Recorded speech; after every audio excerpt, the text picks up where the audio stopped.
It was 2001. I was 8 years old. Sega became a third-party company. The next generation of gaming was upon us, and a new Tony Hawk game was being built from the ground up for the PlayStation 2, GameCube, and Xbox. Of course, we couldn't afford those consoles, with me being only 8 and my brother being 12. And we didn't exactly have a money tree growing in our backyard, so yeah. We didn't let our insufficient funds stop us from enjoying the next game in the franchise, so we got the PlayStation port of Tony Hawk's Pro Skater 3, developed by Shalaba Games. That game had the same engine they used in Pro Skater 2, so you would imagine that it didn't have all the cool features that the next gen versions had. It was pretty good, but it's just not the same. We eventually got the PlayStation 2 and a copy of Pro Skater 3.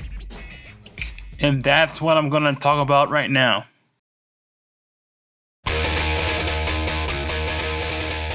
Tony Hawk's Pro Skater 3, released October 28, 2001 for the PlayStation 2, GameCube, Xbox, PC, and PlayStation 1. Not only did the game get a graphical overhaul, but a whole new physics engine. Tony Hawk's Pro Skater 3 is also the first game to have online multiplayer for a console. It's basically just a two-player mode, but with more than 2 players. For some reason, the Xbox didn't get online mode. For some reason. I don't know. Oh, like in the last game, you have more licensed secret skaters to unlock, like Wolverine, Darth Maul, and etc. Not much has changed with the controls, but we got a new move called the Revert. To do that, press R2 as you land a vert trick and continue your combo. That, along with the manual, you can perform bigger combos that wasn't previously possible. The soundtrack? It's alright. I thought this game was just as revolutionary for the franchise as the second, but I don't have enough memories of the next gen version to form an opinion.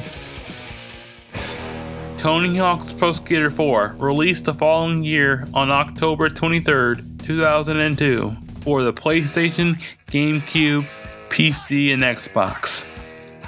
They kept the same engine and everything else from Pro Skater 3, obviously, but the big difference is you are no longer limited to 2 minutes to skate in a level.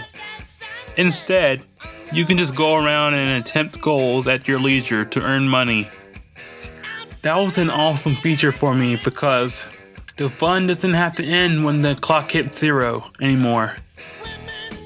There aren't many notable skaters to unlock in this game, except Jango Fett from Star Wars.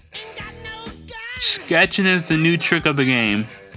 All you have to do is go forward up against the back of a car and hang on it, and bounce it like a grind or manual.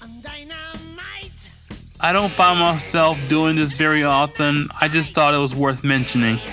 There was also spine transfers, which allowed you to go up one quarter pipe and go down another, if you press R2 and L2 at the same time.